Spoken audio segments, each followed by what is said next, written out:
Welcome to Car Chronicles for Christians, where every drive is an opportunity to grow.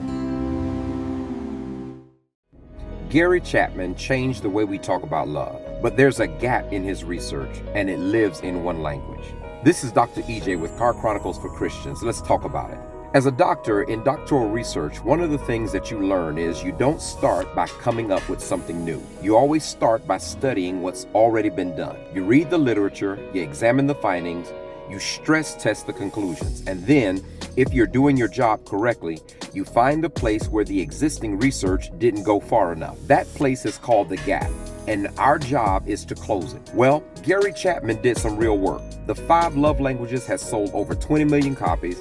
It changed the vocabulary of marriage counseling, of premarital prep, and of how ordinary couples talk about what they need from each other. And I'm not here to tear that down. That's legitimate research with legitimate results. But there is a gap, and I want to show it to you. Chapman identified 5 ways that people give and receive love: words of affirmation, acts of service, gift giving, quality time, and physical touch. And the framework actually works. People read it, they recognize themselves, they recognize their spouse, and suddenly they have a language for something they couldn't name before. And that's valuable. But here is where the gap exists. 4 of those 5 languages ask you to sacrifice what you have. Words of affirmation cost you your pride. You have to set it down and say something kind even when you don't feel like it. Gift giving costs you your money. Quality time costs you your schedule. Acts of service cost you your energy. Real sacrifices, not minimizing any of them. But here's where the research didn't close. Those 4 languages ask you to reach into what you possess and give it away. You're spending something external, something outside of you. Physical touch is categorically different. When you don't want to be touched, when the distance has been building, when you've been hurt or disconnected or just not there, and your spouse still needs that closeness from you, that doesn't cost you what you have. That costs you who you are in that moment. Your body, your presence, your actual self. That's not the same sacrifice. That's not even the same category. And that's why nobody argues about the other 4. Nobody in a counselor's office is saying that they're tired of being affirmed. Nobody's filing for divorce because their spouse keeps showing up and serving. People want more of those languages, not less. They don't create the friction.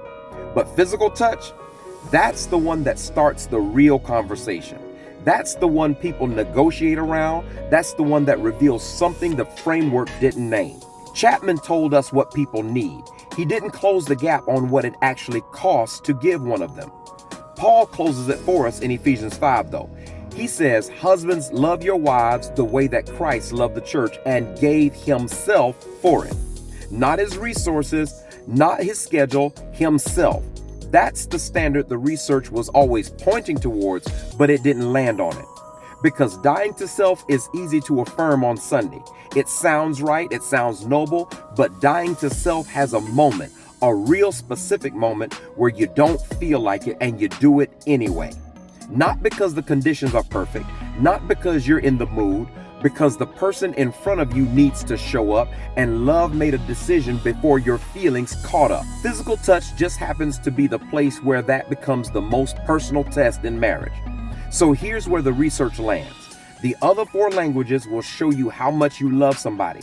Physical touch will show you how much you're willing to lay yourself down for somebody. That's the gap that Chapman left open. Here's the real question. It's not what's your love language. It's when your spouse needs that one that costs you your actual self, do you show up or do you make them negotiate for it? Because if you'll give everything else but draw the line there, you haven't closed the gap either. You've just found a more comfortable way to stay in it. You want to know if you actually love somebody the way Paul describes in Ephesians 5? Don't look at what you've given them.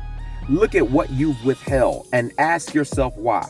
Because love that only shows up when it's convenient isn't sacrifice.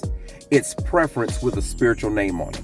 This is Dr. EJ with Car Chronicles for Christians. We out. I love you. Peace.